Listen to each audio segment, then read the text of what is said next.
Hello my dear friends, and welcome back to another Star Wars video. It is I coming at you once again, your favourite galactic hostess, Star Wars Meg. So what do we have today? I'll be honest with you guys, I thought I was close to being done talking about Andor Season 2. As amazing as the show was, I've broken down every single nook and cranny I thought I wanted to talk about. And I don't like to beat a dead horse. I don't want to retread territory just for the sake of what we call content, and I didn't want to be too repetitive.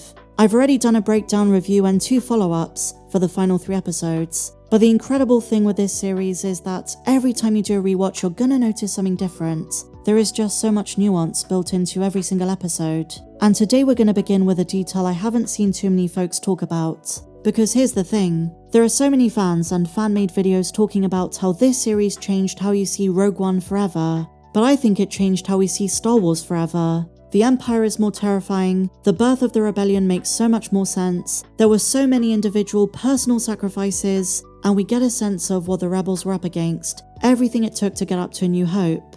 But the wild thing is, many of these rebels are never mentioned again. The obvious, out-of-universe reason is that in 1977 these characters didn't exist. But now with the context of this show, when Luke, Han, Chewie and Leia were celebrating the victory on Yavin, characters like Kleya, Mon and Vel were probably in attendance, the unsung heroes of the Rebel Alliance. And speaking of the characters I just mentioned, there is a crucial line of dialogue spoken by Vel in the finale which has gone under the radar. It's a familiar line that's acted as a vein throughout the 2nd season, but the way it's spoken by Vel is so darn important. And that line is "I have friends everywhere," a code phrase used as an identifier by Luthen and the Axis Cell, a password most famously used by Cassian when helping Mon to leave the Senate. In a way, its use was a constant reminder of Luthen's influence, the secrecy of Axis. But the way it's spoken and utilized by Vel in the final episode gives it a brand new association. Luthen is dead, but as Cassian tries to tell the rebel leaders on Yavin, his sacrifice cannot be for naught. And because of him, and of course Kleya his assistant, who is still alive, there is a rebel alliance. When Kleya wakes up in the morning and she sees what the rebels are doing, preparing for the day, marching, loading cargo, having a proper base of operations, she sees with her own eyes the impact both she and Luthen had. How important his sacrifice was. Even if Luthen was a little bit crazy, had a very shady and questionable morality, it's seeing what's happening on Yavin that made everything worth it. Because if you think of the scene where Cassian and Vel are having a conversation, Cassian alludes to the fact it doesn't really matter what he put them through, it was worth it, everything was worth it. So why am I mentioning this in the context of the phrase, "I have friends everywhere"? Because the final time it's spoken, by Vel to Kleya, is the first time in the entire season that it actually means what it says. I mean, think about it. These 2 characters who didn't always see eye to eye, who clashed quite a bit, whether it was at the gallery on Coruscant or Leader's wedding, by the end of this season they actually have so much more in common than they do differences. They both recently lost the most important person in their lives. For Vel it was Cinta, and for Kleya it was Luthen.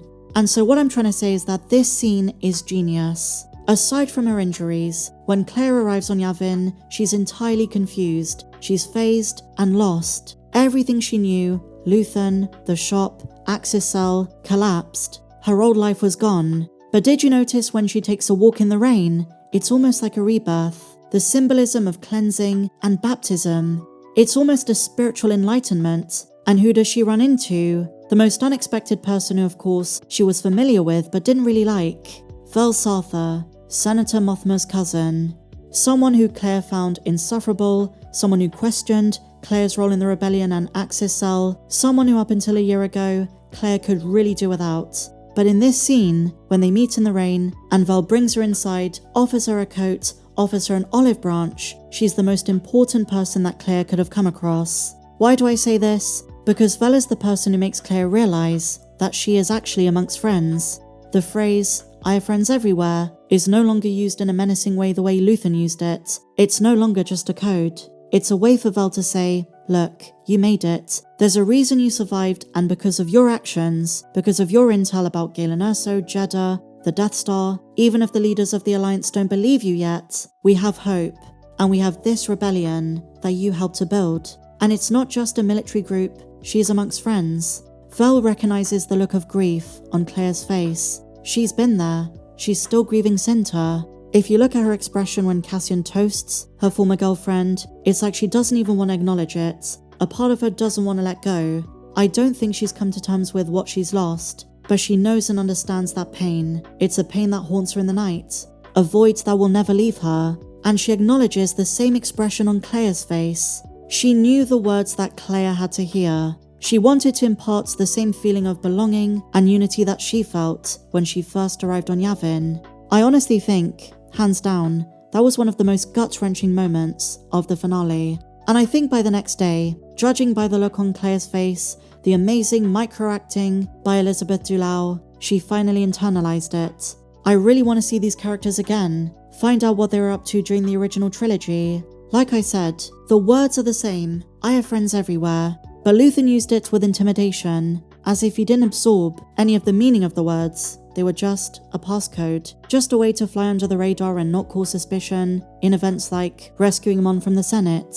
But the genius of this show and that scene is Vel is able to use the exact same wording, word for word, and yet the tone of the delivery is so different, it's able to inverse it. I have friends everywhere. Very literally, welcome to the rebellion. You did it. And to borrow a line from Saw Gerrera, you're here. You're right here. You're not with Luthen. You're here and you're ready to fight. Kleya deserves the best. I hope she lives long enough to see the Battle of Endor and the creation of the New Republic. So I want to finish on another quote-unquote minor moment, minor character, who also has a very heavy burden. I am talking about Wilmon's girlfriend from Gorman. Her name is Drina, and as the Star Wars databank words it, she is a passionate member of the Gorman Resistance. I'm fluent in French, by the way. It's my second language, and I really just wanted to put on a bit of an affectation. Such a beautiful language, and I really love the way they did Gorman. But something I noticed with Drina, now that she's on Yavin, she has to interact with K2SO, and even though he's a rebel, and now he's a good guy, do you realize she has to look at his face every single day knowing that he was part of the Gorman massacre? That he was someone who carried out part of the genocide of her people? I don't think Star Wars fans realize how dark this really is.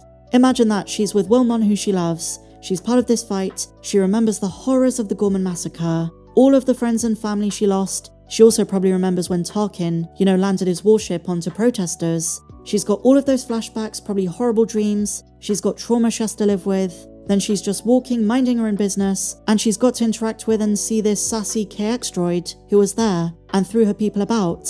And now he's just playing cards with Melshi and Cassian. It just occurred to me how insane this is. Every single one of the members of the rebellion had their own cross to bear.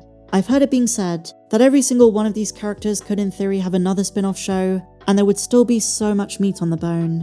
What do you guys think? If you had to choose one minor character from Star Wars Andor, who would you choose to have an additional spin-off? Let me know in the comments. If you enjoyed this one, please be sure to give me a big fat thumbs up, subscribe if you're new, and may the Force be with you, always.